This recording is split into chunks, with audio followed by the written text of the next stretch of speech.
Welcome to Sports Overtime. Gabriella, Patrick Walsh, we had a great week of shows here, Southeast Sports Plus. Yeah, we broke down all the biggest sports topics with our friends from across the Nexstar Nation. Here's the best of.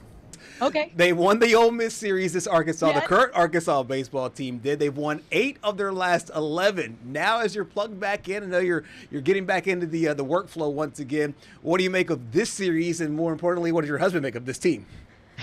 What does my husband make of this team? Well, he likes this team, but he gets whiplash from this team, as we all do. It's like, and I've called it, I love the Jekyll and Hyde comparison, but I really don't think it's even a Jekyll and Hyde comparison. It's more of a bipolar team, because earlier, you might remember 3 weeks ago, I got on the show and we were talking about bad hitting, bad offense. I just don't know how the offense is going to show up. I'm worried about the offense, not worried about the pitching. Well, now it's flipped. It's like the offense has turned it on when they needed to, and the pitching is suspect. You're like, what is going on? You've got Hunter Dietz. Great. You figured out you got a great ace. Perfect. Good job, Dave. But everything else is kind of, When you get to Sunday, and we've seen this, you put up all those 2-1s, right? You put up all those 2-1s. They lost the Sunday game against Mizzou, and a lot of people were not too happy about that. We could even go back to the South Carolina series, and they lost that Sunday game, and people were worried, because these Sunday games, you're like, you're getting worried about what they can do on Sunday and what their pitching looks like, more importantly, on Sunday. Same with the Ole Miss series. Same with the Oklahoma series. You're worried at what happens when they get down to this Sunday game. And that's what worries me moving forward with this team. Because let's be honest, when we're talking about a regional, okay, what happens if you're in a situation where you get sent to the loser's bracket? And then suddenly you're going, what is Dave Van Horn going to do with the pitching? I don't think they have the pitching to be in a situation like that. And come down to hey, we're in the loser's bracket. I don't even know what will happen with the pitching in a regional. Do you start out and do you save Hunter Dietz? Do you do a different situation when it comes to tournament time, when it comes to that regional? Because that's going to be key for this team. The pitching right now is suspect. We don't know what's going to happen. We really don't. And Dave, I love him to death. I love Dave to death. I do. I'm not trying to criticize one of the best to ever do it. But he's got to be okay with keeping his pitchers on a short leash, right? He tends to leave guys in too long.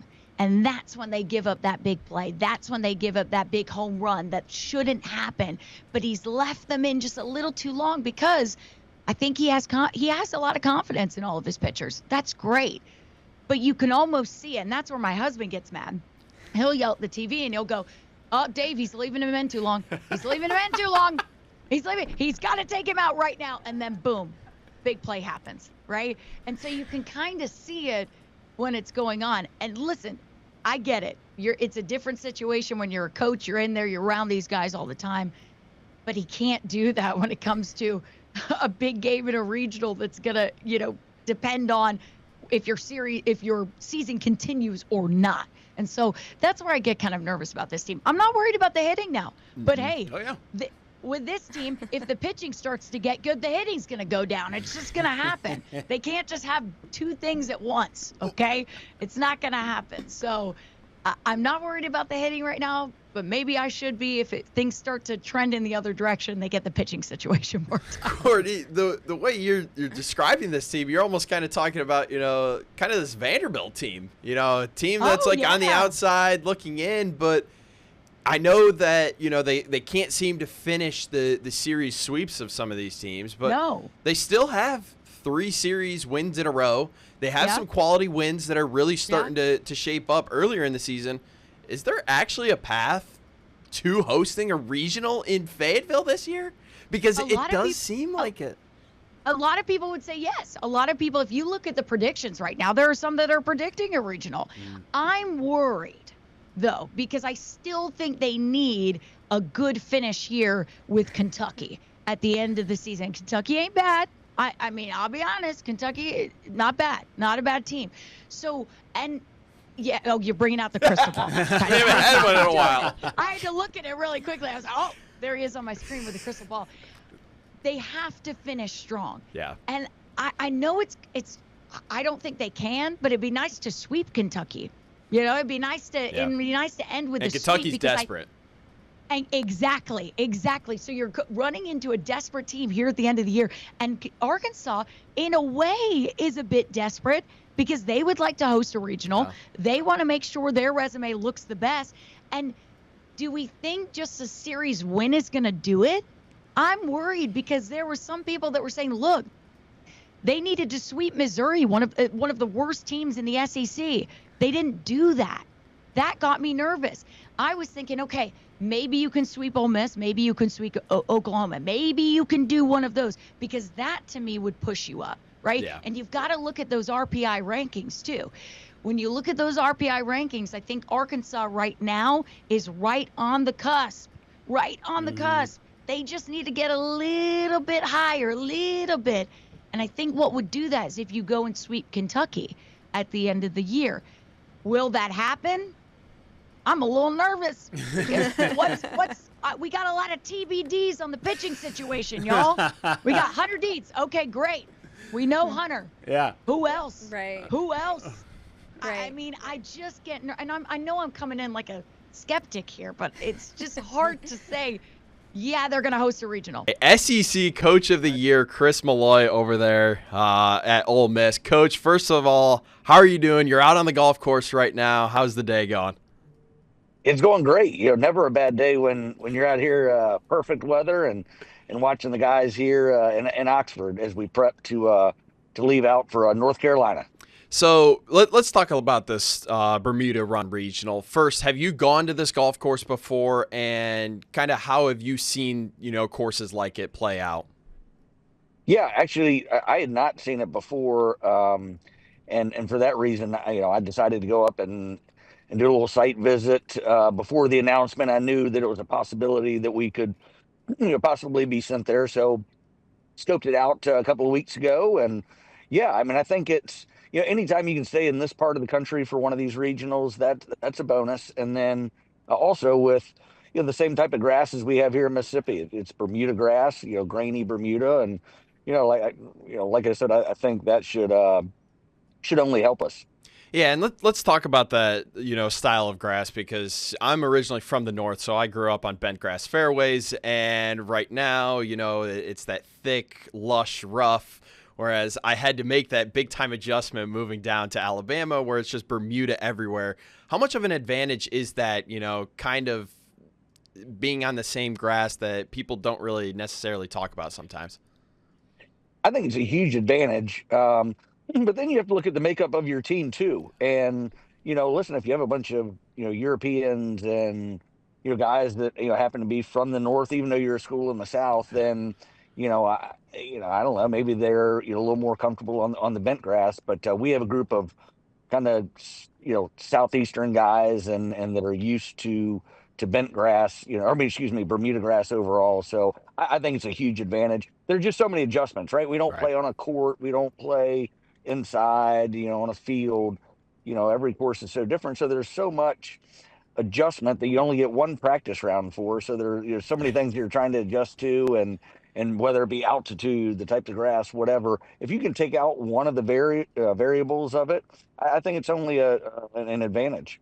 Yeah, and I know you won't take full, responsibility for the success that you've built this program up to be, but this is your 9th straight appearance in regionals, 3rd straight year with being a 2 seed or better. Just how have you seen this program evolve? And I know we've talked to you about, trying to upgrade the facilities from when you first got there, but over the last few years, how have you seen this program evolve, and how have you had to evolve with the changing times in this landscape? Yeah, I think we've all had to, certainly. And yeah, you get caught up in the moment, as a coach, you don't,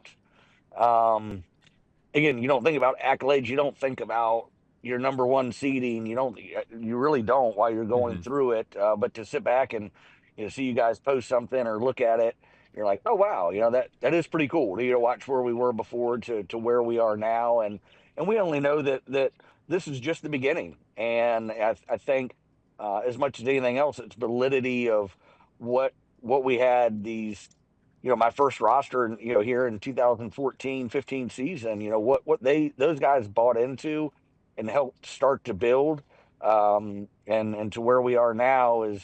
No, it's just awesome. And I think it's, again, validity that we're doing the right things. And stay with us here on Sports Overtime. Much more to come. Yes, and remember, you can watch our show, Southeast Sports Plus, Monday to Friday from 2 o'clock to 4 o'clock on the free WKRG Plus app. You can download the app on your Apple TV, Roku, Fire TV, and Samsung TV device.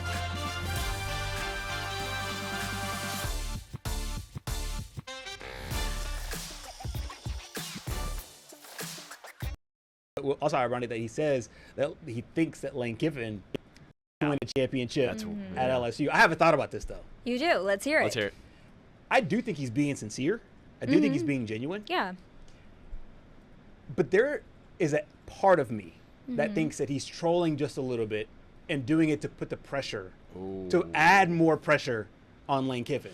Really? What I mean by that is, like, he is saying, I think LSU is the place that you should be able to win championships. And I think the subtext of what he's saying that Lane Kiffin can is that Lane Kiffin should.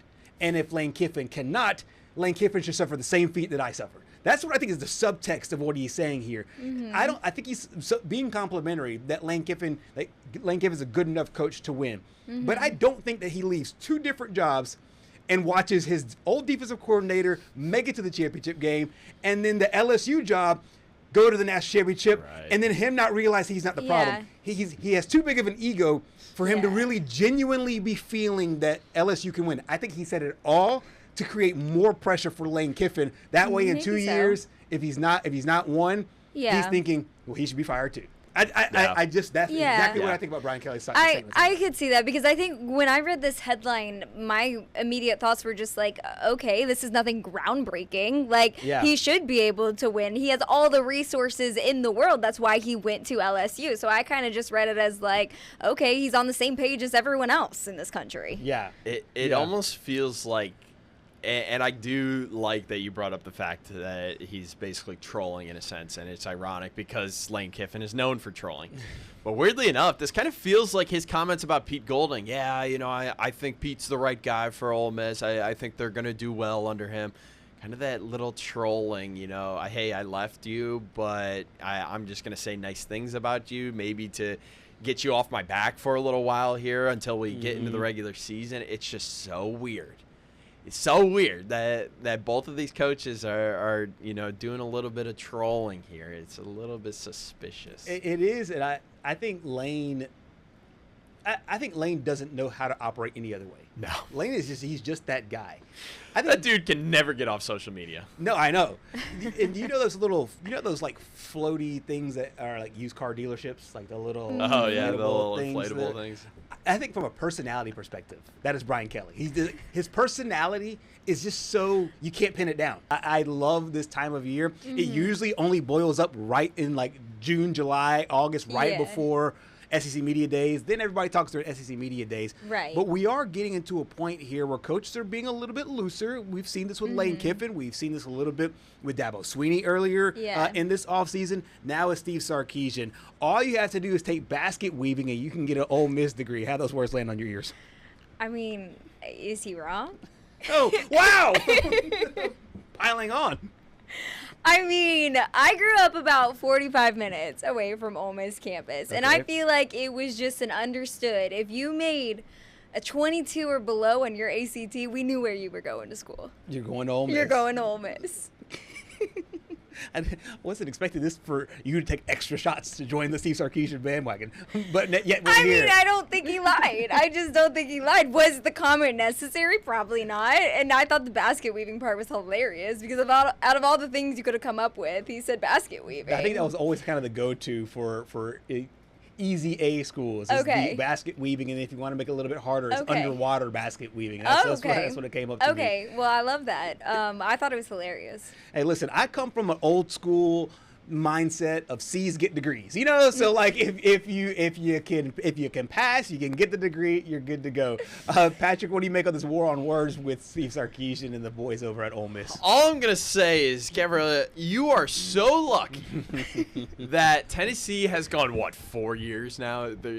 including this upcoming season, they're not on the schedule for Ole Miss. Oh, they're not going yeah. to play each other. Why? Yeah, It's yeah. been 4 years since the last meeting. They played in 2022. That's when the golf ball situation happened. Oh, that's Yeah, how'd right. that that's game right. go? Yeah. You're talking about the education, but how did that game Mustard. go over? Okay.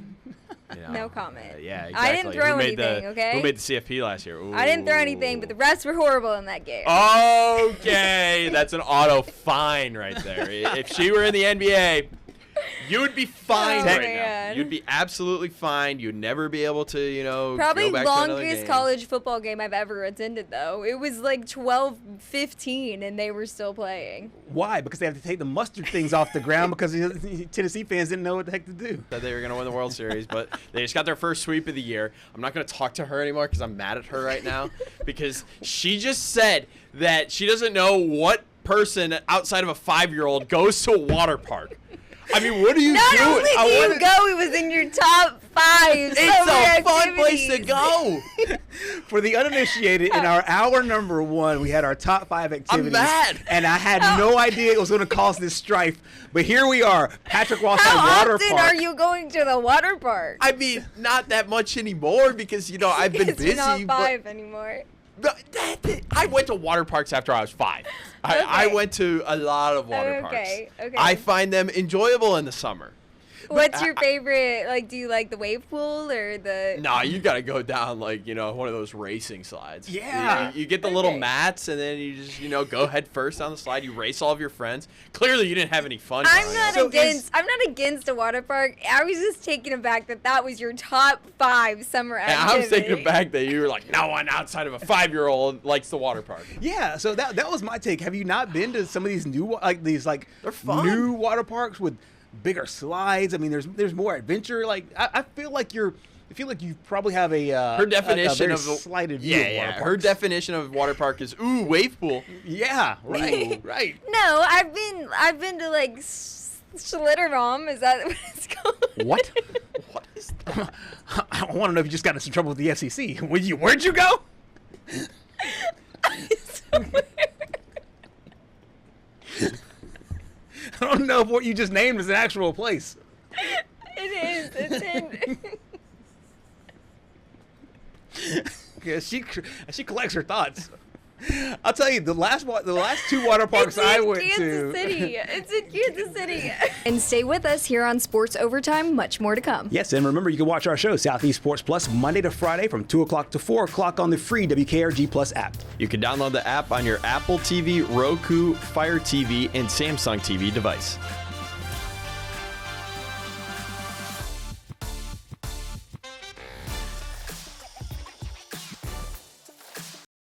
But it's weird because now we're going back to the Scotty Scheffler I think of old. When I was listening to his press conference this week, I think this is the calmest he's felt all season. Okay. And this could be all just smoke and mirrors. Yeah. But it is weird. He's very interactive. He's telling stories. He's laughing. He was having a good time. And he's got nothing but good memories about this tournament. He blew away the field last year. I witnessed it firsthand on Thursday. Mm-hmm. Even though he didn't have a great round, he still had a good enough round to where he was putting himself in contention. And that Saturday, round 3, I mean, that was probably one of the more remarkable rounds that no one really talks about. Right. But I feel really good about him defending this week. You were kind of on the Scotty train, Yeah. To begin with. We'll get your I picks. think I was on the Scotty train more than Patrick was for a little while there. Well, what you don't realize is I'm probably the biggest Scotty Scheffler fan out Right. of all of us. Okay, but did you pick him to win the Masters? Okay, but I can't. If I did, that's inherently letting my bias come out. I don't So think I it is can't- though, because he placed second at Yeah, the but after Masters. Friday- he played way better than who did you pick again? DeChambeau. yeah, but and he didn't even make the cut to Well, Saturday. All right, a broken clock's So it work sounds right like- twice a day. I mean, Sounds like DeChambeau- I was the bigger supporter here. DeChambeau had the momentum coming in. He did a lot of everyone had a good feeling about him. Just don't ask him about the bunker on 11, and maybe if he gets out of the bunker the first try on 11, maybe he does make the cut. Right. I think that did have a major factor. Yeah, in the but reason. he didn't. And, All right. But who did? What is boy this, the Scotty. Let's Grill Patrick Walsh show? But also going into it, Scotty was not getting off to great starts. And you figure, but he was still number one, right? Yeah, he was still going number one. in. Yeah. But your number one ranking in the world is not like college football, where it juggles week to week. Right. This is taking a body of work, so it's going to take a lot. I don't know if Rory wins this week. He might start to separate the difference, the huge gap between the two. That's our show tonight. Thank you so much for joining us for Sports Overtime. And remember, you can watch our show, Southeast Sports Plus, weekdays from 2 to 4 p.m. Good night.